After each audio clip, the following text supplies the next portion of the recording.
Assalamualaikum warahmatullahi wabarakatuh. Kaifa halukum wa halukunna ya talibat wa tullab.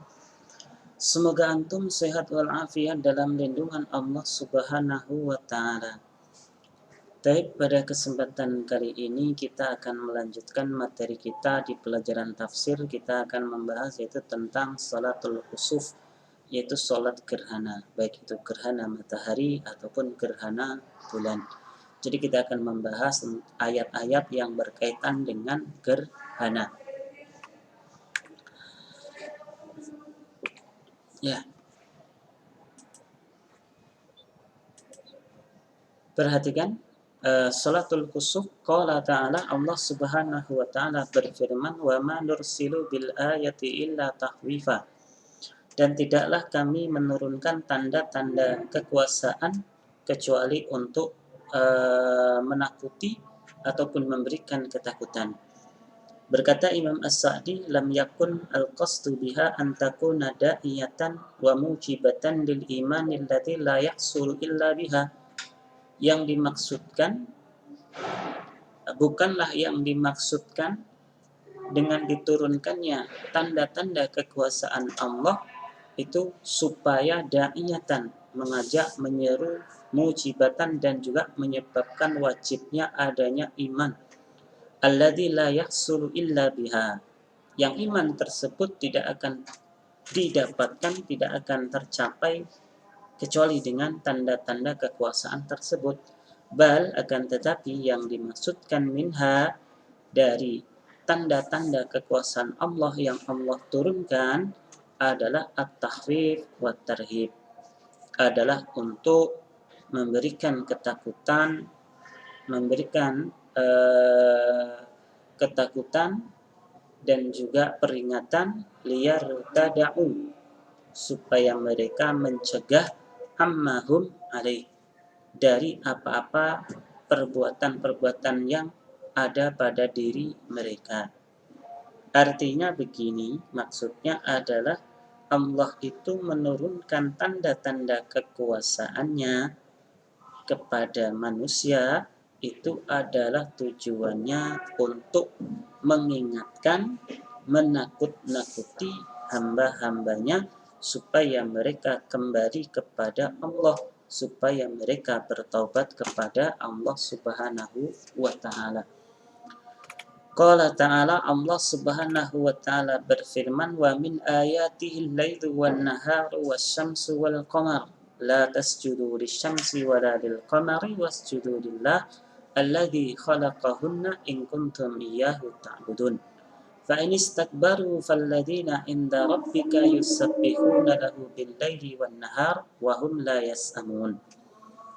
Berkata Imam As-Sa'di, semoga Allah merahmati beliau, dzakara ta'ala, Allah Subhanahu wa taala menyebutkan wa min ayatihi, dan dari sebagian tanda-tanda kekuasaan Allah, adalati ala kamari qudratihi, yaitu yang menunjukkan kesempurnaan kekuasaan Allah, wa nufudi masyiatih, dan juga berlakunya kehendak Allah, wasa'ati sultanihi, dan juga luasnya kekuasaan Allah, wa rahmatihi bi ibadihi, dan juga rahmat Allah kepada hambanya, wa annahu Allahu wahdahu la syarikalah, dan bahwasanya Allah Subhanahu wa taala tidak ada sekutu baginya. Al-lailu wan nahar, yaitu sebagian dari tanda-tanda kekuasaan Allah itu adalah malam dan siang. Jadi siang dan malam ini adalah termasuk tanda-tanda kekuasaan Allah. Hada bimanfaati diyaihi, maka ini dengan kemanfaatan yaitu sinarnya, wa tasarrufil ibadi fihi, dan juga hamba-hamba itu ya bisa beraktivitas dengan adanya sinar tersebut. Wahada bimanfa'ihi zulmihi, dan ini dengan yaitu kemanfaatan, yaitu kegelapannya, wasukunil khalqi fihi, dan juga makhluk itu yang merasa tenang, aman dengan kegelapan tersebut. Ya, kalau sinar ya berarti siang, yaitu sinar matahari. Ya, dengan sinar matahari tersebut ya kita manusia bisa beraktivitas dengan baik.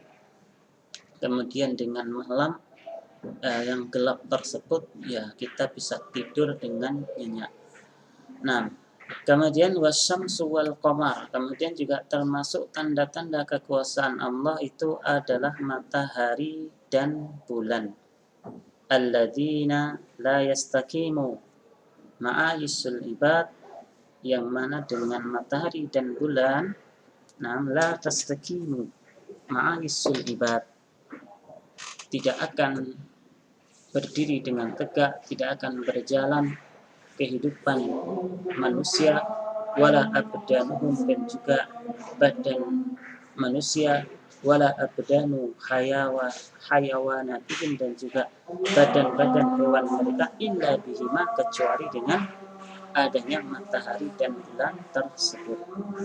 Dalam artian tegaknya hidup ini atau berjalannya hidup ini, nah kehidupan di dunia ini, baik itu manusia ataupun hewan, ya itu adalah tergantung juga dengan matahari dan bulan tersebut. Wa bihima minal masalihi ma la yuhsa adaduhu, dan dengan matahari dan bulan yaitu terdapat banyak sekali manfaat, kemaslahatan, kebaikan, ma la yuhsa adaduhu, yang tidak terhitung banyaknya. La tasjudu lisyamsi wala lil qamari, janganlah kalian sujud kepada matahari dan juga kepada bintang kepada bulan tersebut. Jadi Allah melarang untuk sujud kepada matahari dan bulan. Kenapa? Fa innahuma mudabbarani, karena keduanya matahari dan bulan itu ya mudabbarani, ya dua kekuasaan Allah ini, matahari dan bulan itu mudabbaron, yaitu diatur, musakharan, dan juga ditundukkan, makhlukani, dan mereka itu adalah makhluk Allah. Wasjudu lillahi alladzi khalaqahunna, wasjudu lillah, dan bersujudlah kalian kepada Allah alladzi khalaqahunna, yang mana Allah itu yang menciptakan matahari dan bulan tersebut. U'buduhu wahdah, maka sembahlah Allah saja. Kenapa demikian? Li'annahu al-khaliqul azim, karena Allah itu adalah pencipta yang sangat besar, pencipta yang sangat agung.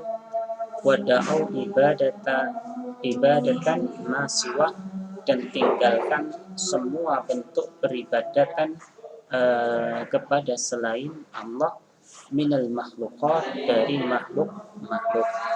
Wa in kabura jurmuhu, walaupun sangat banyak kejahatannya, wa kasrat masalihuhu, dan juga banyak kemaslahatannya. Fa inna dzalika laysa minhu, karena semua itu kejahatan ataupun kemaslahatan, keuntungan itu ya bukan berasal dari sesembahan tersebut. Wa inna ma huwa min khaliqih, akan tetapi semua itu berasal dari penciptanya, yaitu Allah Subhanahu wa taala, tabaraka wa taala. In kuntum iyyahu ta'budun, jikalau hanya kepada Allah kalian menyembah, fa khassuhu bil ibadati wa ikhlasi dini lahu, maka khususkanlah ibadah tersebut hanya untuk Allah, wa ikhlas din lahu, dan ikhlaskanlah agama tersebut hanya untuk Allah. Fa in istakbaru, dan jikalau mereka masih sombong, angkuh, takabur, an ibadatillah, dari beribadah kepada Allah, walam yanqadu laha, dan tidak patuh, tidak tunduk kepada Allah, fa innahum la yadurrullaha syai'an, maka sesungguhnya mereka sama sekali tidak akan bisa memberikan mudarat kepada Allah sedikit pun. Wallahu ghaniyun anhum, dan Allah pun ya tidak membutuhkan mereka. Walahu ibadun mukramun, dan bagi Allah hamba-hambanya yang mulia. La ya'sunallaha ma amarahum wa yaf'aluna ma yu'marun, yaitu para malaikat itu adalah hamba-hamba yang mulia. Mereka la ya'sunallah, mereka tidak bermaksiat kepada Allah apa-apa yang Allah perintahkan kepada mereka. Wa yaf'aluna ma yu'marun, dan mereka pun mengerjakan apa-apa yang diperintahkan kepada mereka. Walihada, maka oleh karena itu Allah Subhanahu wa taala mengatakan falladzina inda rabbik, falladzina inda rabbik, artinya maknanya adalah al malaikatul muqarrabin, al malaikatil muqarrabin, yaitu malaikat-malaikat yang dekat dengan Allah. Yusabbihuna lahu bil laili wan nahar wa hum la yas'amun, itu mereka senantiasa bertasbih memuji Allah siang dan malam, wahum la yas'amun, dan mereka tidak merasa, yaitu mereka tidak pernah yaitu merasa bosan dalam berzikir kepada Allah tersebut. Aila yamalun, mereka tidak merasa bosan dari beribadah kepada Allah, liquwatihim, karena kekuatan mereka, wasiddati da'i al-qawi minhum ila dzalika, dan juga karena begitu besarnya motivasi yang kuat dari mereka untuk beribadah kepada Allah Subhanahu wa taala.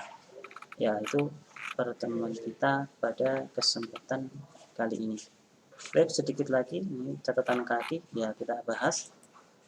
Mas'alatun dzakara Ibnu Khuwaizi Mindan anna hadhihi al-ayah, bahwasanya ayat ini tadammanat salata kusufil qamar wasyamsi, bahwasanya ayat ini adalah mengandung, mencakup di dalamnya adalah salat kusuf qamar dan juga syams, yaitu matahari.